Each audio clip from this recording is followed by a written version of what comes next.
আজকের টপিক জাত, শ্রেণী ও লিঙ্গের মধ্যে সম্পর্ক আলোচনা করো। আমার ওয়েবসাইটে প্রথমেই ইংলিশ ভার্সনটা দেওয়া আছে, তারপর স্ক্রল করলে বাংলা ভার্সনটা পেয়ে যাবে। আমি বাংলাটা দেখেই বলবো। Importance of question, very important. মানে আমার মতে এই প্রশ্নটা গুরুত্বপূর্ণ আছে। অল্টার ইয়ার করে পরীক্ষায় আসার সম্ভাবনা ভালোই আছে। ওয়ার্ড কাউন্ট মানে অ্যাপ্রক্স যতগুলো ওয়ার্ড দিয়ে নিচের অ্যান্সারটা তৈরি করা আছে। পেপার অর কোর্স মানে যেই ব্রড টপিকটার আন্ডারে বা সিলেবাসের আন্ডারে এই সাব টপিকটা আছে। সোসিওলজি অফ জেন্ডার, জেন্ডার সেন্সিটাইজেশনেতে আছে। এছাড়া gender and society, gender and sexuality, gender and violence এগুলোতেও থাকতে পারে। এখন তাহলে উত্তরটা শুরু করছি। ভারতীয় সমাজে জাত, শ্রেণী এবং লিঙ্গ একে অপরের সাথে গভীরভাবে জড়িত। এই তিনটি উপাদান একত্রে কাজ করে সমাজে ক্ষমতা, সুযোগ সুবিধা এবং বৈষম্য তৈরি করে। এখানে বলেছে ভারতীয় সমাজ ব্যবস্থায় জাত বা কাস্ট, শ্রেণী বা ক্লাস ও লিঙ্গ বা জেন্ডার একে অপরের সাথে গভীরভাবে জড়িত। এই তিনটি উপাদান মিশ্রিত হয়ে কোনো ব্যক্তির সমাজে এমন একটি অবস্থান তৈরি করে যে অবস্থানের উপর ভিত্তি করে সে সমাজে কতটা ক্ষমতা, সুযোগ, অধিকার এগুলো পাবে সেগুলো নির্ধারিত হয়। যেমন একজন উচ্চবর্ণ ও উচ্চ শ্রেণীর পুরুষ যা সুযোগ সুবিধে পাবে, উচ্চ বর্ণ উচ্চ শ্রেণীর নারী তাই সুযোগ সুবিধে নাও পেতে পারে। আবার একজন উচ্চ বর্ণ এবং উচ্চ শ্রেণীর নারী যা সুযোগ সুবিধে পাবে তার নিম্ন বর্ণ ও নিম্ন শ্রেণীর নারী নাও পেতে পারে। এক্ষেত্রে আমি বলবো কাস্ট, ক্লাস আর জেন্ডার বা মানুষের যে কোনো সামাজিক পরিচয় একে অপরের সাথে কিভাবে জড়িয়ে আছে সেই কনসেপ্টটা ভালোভাবে বোঝার জন্য ইন্টারসেকশনালিটি কনসেপ্টটা ভালো করে বুঝতে হবে। আমি এই টপিকটার ওপর ভিডিও করেছি, তো ইন্টারসেকশনালিটি এই ভিডিওটা দেখার পর দেখতে পারো, তাহলে বুঝতে আরও সুবিধে হবে। জাত বা কাস্ট সংজ্ঞা: জাত ব্যবস্থা ভারতীয় সমাজে একটি প্রাচীন সামাজিক শ্রেণীবিন্যাস যা জন্মের ভিত্তিতে নির্ধারিত হয়। এটি ব্যক্তির পেশা, সামাজিক মর্যাদা এবং সম্পর্ক নিয়ন্ত্রণ করে। অনেকে হয়তো আগের কোনো চ্যাপ্টারে পড়ে থাকবে জাত কাকে বলে। এটা ভারতীয় সমাজ ব্যবস্থা একটা প্রাচীন সামাজিক শ্রেণীবিন্যাস যেটা কিনা জন্মের ভিত্তিতে নির্ধারিত হয়। হিন্দু ধর্ম অনুসারে প্রধানত 4টি জাত আছে: ব্রাহ্মণ, ক্ষত্রিয়, বৈশ্য, শূদ্র। শূদ্রদের নিচে একটি জাত আছে, তাকে নমশূদ্র, দলিত, অস্পৃশ্য এই বিভিন্ন নামে আর কি বলা হয়। এছাড়াও স্থানভেদে এরা বিভিন্ন নামে পরিচিত হয়ে থাকতে পারে। উদাহরণ: ভারতের দলিত সম্প্রদায়ের লোকেরা প্রায়শই সামাজিকভাবে প্রান্তিক অবস্থায় থাকে। তাদের অস্পৃশ্য, আনটাচেবল বা অচ্যুত করে রাখা হয়। তাদের মন্দিরে প্রবেশ বা একই জলাধার থেকে পানীয় জল পান করা নিষিদ্ধ থাকে। এছাড়াও মৌখিক বা শারীরিক নির্যাতন করা হয়। এখানে উদাহরণ হিসেবে জাতভিত্তিক বৈষম্যে একটা উদাহরণ দেওয়া হয়েছে। পরেরটা দেখি। শ্রেণী বা ক্লাস সংজ্ঞা: শ্রেণী সাধারণত অর্থনৈতিক অবস্থার উপর ভিত্তি করে নির্ধারিত হয়, যা আয়, সম্পদ, শিক্ষা এবং পেশার ওপর নির্ভর করে। এটাও অনেকে আগে পড়ে থাকবে। শ্রেণী বলতে প্রধানত অর্থনৈতিক অবস্থা বোঝায়। শ্রেণী বিভিন্ন উপাদানের ওপর নির্ধারিত হতে পারে, যেমন আয়, সম্পদ, শিক্ষা, পেশা প্রভৃতি। শ্রেণীর ক্ষেত্রে বিভিন্ন ধরনের ভাগ হতে পারে, যেমন উচ্চ শ্রেণী বা আপার ক্লাস, মধ্যবিত্ত বা মিডিল ক্লাস, নিম্ন শ্রেণী বা লোয়ার ক্লাস এইরকম। এক্ষেত্রে জাত ও শ্রেণীর মধ্যে একটা পার্থক্য আছে। জাত জন্মগত, অর্থাৎ সেটা অপরিবর্তিত। শ্রেণী জন্মগত হলেও সেটা পরিবর্তিত হতে পারে। মানে তুমি ভালো রোজগার করে তোমার অর্থনৈতিক অবস্থা ভালো করতে পারো, তুমি রোজগার করো কি না করো সেটার ওপর কিন্তু তোমার জাতটা কিছু পরিবর্তিত হবে না। অন্যদিকে জাত ও শ্রেণীর মধ্যে একটা সম্পর্ক দেখা যায়। না, কি সম্পর্ক দেখা যায়? দেখা যায় যে বেশিরভাগ ক্ষেত্রে যারা নিচু জাতের হয় তারা নিচু শ্রেণীরও হয়, আবার যারা উঁচু জাতের হয় তারা উচ্চ শ্রেণীরও হয়। এরকমটা হওয়ার একটা ঐতিহাসিক কারণ ধরা হয়। সমাজে যেহেতু ব্রাহ্মণদের স্থান সবচেয়ে উঁচুতে ছিল, তাই তারা সহজে ভালো শিক্ষা নিতে পারত, ভালো পেশার সাথে যুক্ত হতে পারত, অথবা ভালো ব্যবসা বাণিজ্য করতে পারত। তাদের অধীনে অনেক সম্পদ ছিল, ফলে তারা উচ্চ শ্রেণীতে অবস্থান করত। এবার এটা প্রজন্ম থেকে প্রজন্ম চলে আসে, তাই বেশিরভাগ সময় দেখা যায় যে যারা উচ্চ বর্ণের থাকে তারা উচ্চ শ্রেণীতে অবস্থান করে এবং যারা নিম্ন বর্ণের থাকে নিম্ন শ্রেণীতে অবস্থান করে। কিন্তু বর্তমানে বা আস্তে আস্তে এই শ্রেণীবিন্যাসের মধ্যে শিথিলতা দেখা দিচ্ছে। মানে এখন অনেক ক্ষেত্রে দেখা যায় যে নিচু জাত কিন্তু উচ্চ শ্রেণীতে অবস্থান করছে, আবার উঁচু জাত কিন্তু নিম্ন শ্রেণীতে রয়েছে বা নিম্নবিত্ত আছে। তো এইরকমও হতে পারে। তো এখানে উদাহরণটা কি বলেছে? উদাহরণ: ভারতে উচ্চ বর্ণের লোকেরা যেমন ব্রাহ্মণ এবং বৈশ্য প্রায় উচ্চ শ্রেণীতে অন্তর্ভুক্ত থাকে, যাদের বড় ব্যবসা, জমি ও শিক্ষা প্রতিষ্ঠানে প্রবেশের সুযোগ বেশি। অন্যদিকে নিম্নবর্ণের লোকেরা আর্থিকভাবে পিছিয়ে থাকে এবং নিম্ন আয়ের পেশায় কাজ করতে বাধ্য হয়। যেটা একটু আগেই বলছিলাম সেটা এখানে উদাহরণ হিসেবে বলেছি। লিঙ্গ বা জেন্ডার। সংজ্ঞা: লিঙ্গ একটি সামাজিক নির্মাণ যা পুরুষ এবং নারীর ভূমিকা, আচরণ এবং প্রত্যাশা নির্ধারণ করে। উদাহরণ: ভারতীয় সমাজে নারীদের প্রায়শই গৃহস্থালী কাজে সীমাবদ্ধ রাখা হয় এবং তাদের অর্থনৈতিক সুযোগ কম থাকে। উদাহরণস্বরূপ, গ্রামীণ এলাকায় নারীরা প্রায় পরিবার এবং গৃহস্থলীর দায়িত্ব পালন করে, যেখানে পুরুষেরা বাইরের কাজ করে অর্থ উপার্জন করে। লিঙ্গ হলো সামাজিক নির্মাণ, যেটা আগেও বলা হয়েছে, যা পুরুষ এবং নারীর ভূমিকা, আচরণ, প্রত্যাশা নির্ধারণ করে। উদাহরণ হিসেবে বলেছে যে ভারতীয় সমাজে নারী এবং পুরুষদের ভূমিকা আলাদা থাকে, যেখানে নারীদের প্রায় পরিবার এবং গৃহস্থলীর দায়িত্ব পালন করতে বলা হয় এবং পুরুষদেরকে অর্থ উপার্জন করতে বলা হয়। এর ফলে কি হয় না, এর ফলে লিঙ্গ বৈষম্য তৈরি হয়। জাত, শ্রেণী ও লিঙ্গের মধ্যে সম্পর্ক। দলিত ও নিম্নবর্ণের নারীদের শোষণ। দলিত নারীরা ভারতের সমাজে 3 গুণ বৈষম্যের শিকার হন। তাদের জাতের কারণে সামাজিক শোষণ ও বৈষম্যের শিকার হতে হয়।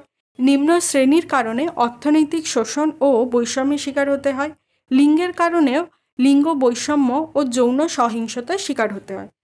এখানে তো বলেই দিয়েছে যে দলিত নারীরা প্রধানত 3টি কারণে বৈষম্যের শিকার হয়: জাত, শ্রেণী আর লিঙ্গের কারণে। উচ্চবর্ণের নারীদের সীমাবদ্ধতা। উচ্চবর্ণের নারীরা অনেক ক্ষেত্রে সুবিধাপ্রাপ্ত হয়, কারণ তাদের পরিবারগুলি অর্থনৈতিকভাবে শক্তিশালী এবং শিক্ষিত। তবে তাদেরও পিতৃতান্ত্রিক নিয়মের অধীনে সীমাবদ্ধ থাকতে হয়, যা তাদের বিভিন্ন ক্ষেত্রে প্রভাব ফেলে, যেমন সিদ্ধান্ত গ্রহণে স্বাধীনতার অভাব, বেতন বৈষম্য এবং কর্মক্ষেত্রে যৌন হয়রানি প্রভৃতি। একটু আগেই নিম্ন বর্ণের ও নিম্ন শ্রেণীর নারীদের সম্পর্কে বলেছি। তার মানে এই নয় যে উচ্চ জাতের বা উচ্চ শ্রেণীর নারীরা সবসময় খুব সুবিধে পায় বা এরকম কিছু। এটা ঠিক যে উচ্চ শ্রেণীর হওয়ার কারণে তারা অর্থনৈতিকভাবে তুলনামূলক ভালো অবস্থাতে থাকে এবং উচ্চ জাতের হওয়ার কারণে তারা সমাজে সম্মান পায়। কিন্তু তার মানে এই নয় যে তাদের সাথে কোনো বৈষম্য হয় না বা তারা বেশি সুবিধে পায়, সবসময় অনেক ক্ষমতা, অধিকার ভোগ করতে পারে, এরকম কিন্তু নয়। পিতৃতান্ত্রিক সমাজ ব্যবস্থায় লিঙ্গভিত্তিক বৈষম্যের শিকার হতে হয়, আর বর্ণ এবং শ্রেণীর ওপর ভিত্তি করে এই বৈষম্যের মাত্রা কম বেশি হয়। যেমন কোনো নারী উচ্চ বর্ণের হলো কিন্তু নিম্নবিত্ত হলো, আবার কোনো নারী উচ্চ শ্রেণীর হলো কিন্তু নিম্ন বর্ণের হলো। এছাড়া মধ্যবিত্ত আছে, ব্রাহ্মণ, ক্ষত্রিয় ছাড়া অন্য জাত আছে। তো সব মিলিয়ে অনেক ধরনের ভ্যারাইটি হতে পারে।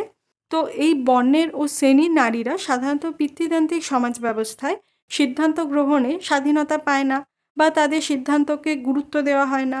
গৃহস্থ সহিংসতার শিকার হতে পারে, কর্মক্ষেত্রে যৌন হয়রানি, বেতন বৈষম্য এই ধরনের সমস্যার সম্মুখীন হতে পারে। তো শুধু নিম্ন বর্ণের নিম্ন শ্রেণী মহিলাদের নয়, অন্যান্য নারীরাও কিন্তু বৈষম্যের শিকার হয়। কিন্তু হ্যাঁ, নিম্ন বর্ণের এবং নিম্ন শ্রেণীর নারীরা যেই পরিমাণ বৈষম্য, যেই পরিমাণ সহিংসতার সম্মুখীন হয়, হয়তো সেই পরিমাণ উচ্চ বর্ণে উচ্চ শ্রেণীর নারীরা বৈষম্য ও সহিংসতার সম্মুখীন হয় না বা হলে তুলনামূলক কম। পুরুষদের স্থান। উচ্চ বর্ণে এবং উচ্চ শ্রেণীর পুরুষেরা সমাজে সর্বোচ্চ ক্ষমতা ও সুবিধে ভোগ করে, যেখানে দলিত এবং নিম্ন শ্রেণীর পুরুষরা সামাজিক, অর্থনৈতিক ও রাজনৈতিক ক্ষেত্রে উচ্চ বর্ণের এবং উচ্চ শ্রেণীর পুরুষদের তুলনায় কম সুযোগ ও অধিকার পায়। কিন্তু নিম্ন বর্ণের ও নিম্ন শ্রেণীর নারীরা ক্ষমতা কাঠামোর একদম নিচে অবস্থান করে। এটাও একটা খুব ইম্পর্টেন্ট পয়েন্ট। আমরা তো এতক্ষণ ধরে নারী নিয়ে আলোচনা করলাম, কিন্তু আমরা যেহেতু জাত, শ্রেণী এবং লিঙ্গ এই সবটাকে নিয়ে পড়ছি, তো সেই শ্রেণী বিভাগের মধ্যে নিম্ন বর্ণের এবং নিম্ন শ্রেণী পুরুষরাও পড়বে, যারা উচ্চ বর্ণ এবং উচ্চ শ্রেণী পুরুষদের তুলনায় কম ক্ষমতা এবং সুবিধে পায়, মানে তাদের সাথে শ্রেণী এবং জাতগত বৈষম্য হয়।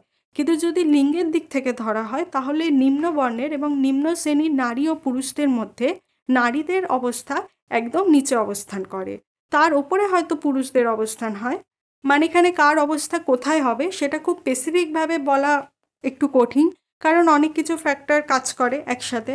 কিন্তু যেটা আপাতভাবে মনে করা হয় বা দেখা যায় যে উচ্চ বর্ণের এবং উচ্চ শ্রেণী পুরুষেরা সবচেয়ে ওপরে অবস্থান করে ক্ষমতা কাঠামোতে, এবং নিম্ন বর্ণের এবং নিম্ন শ্রেণীর নারীরা সবচেয়ে নিচে অবস্থান করে।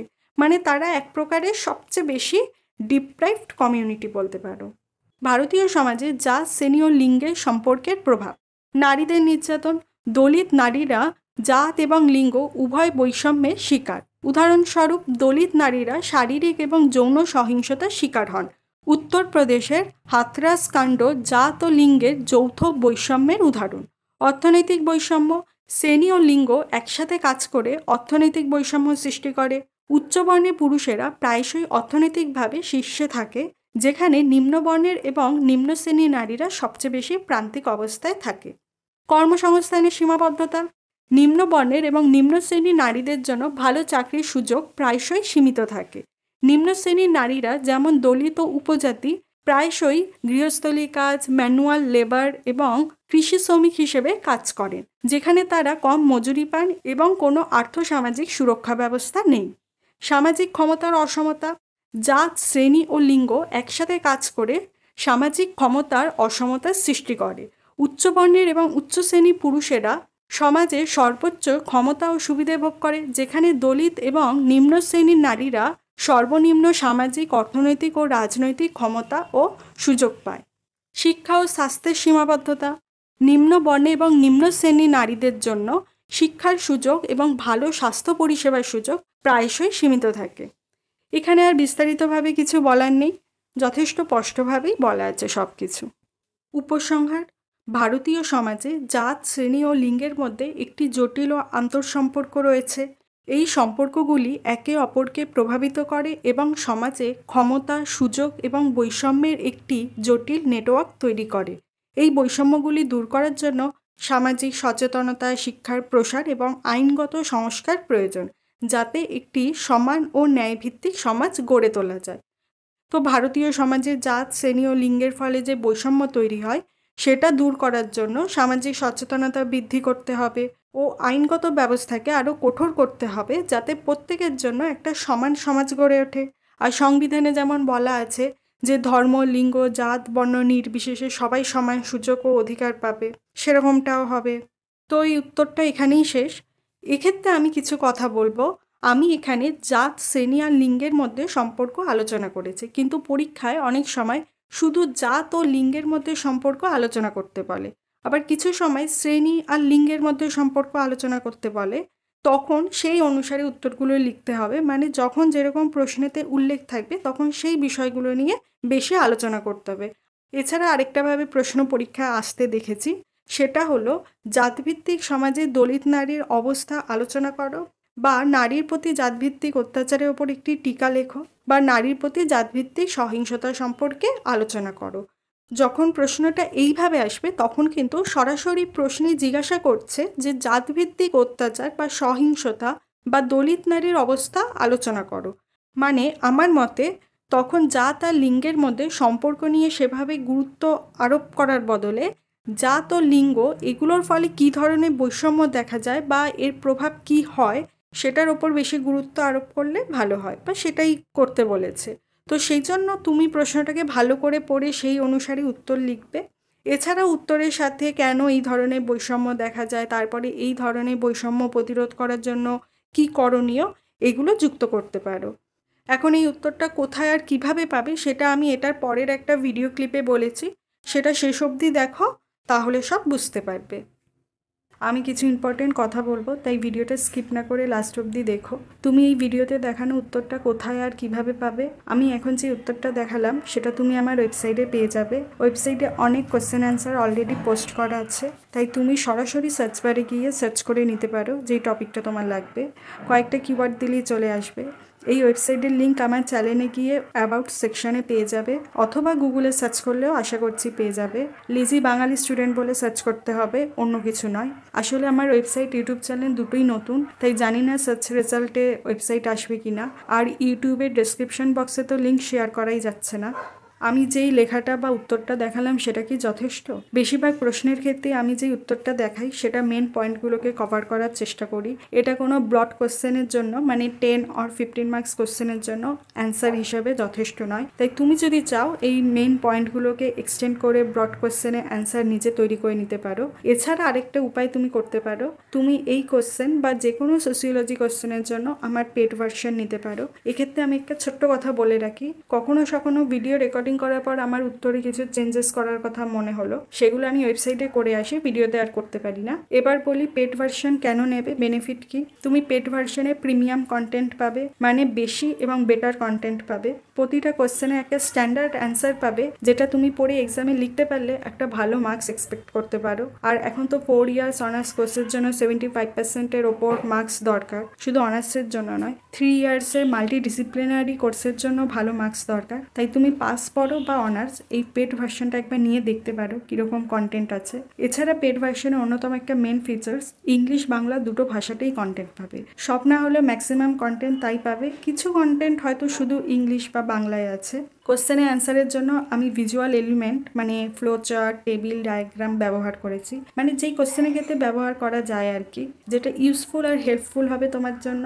আসলে আমি চেষ্টা করেছি পেড ভার্সনটা যতটা স্টুডেন্ট ফ্রেন্ডলি করা যায়, যাতে তোমার পড়তে, বুঝতে আর মনে রাখতে সুবিধে হয়। আর প্রাইসিংয়ের কথাটা আমি মাথায় রেখে যতটা বাজেট ফ্রেন্ডলি করা যায় তার চেষ্টা করেছি।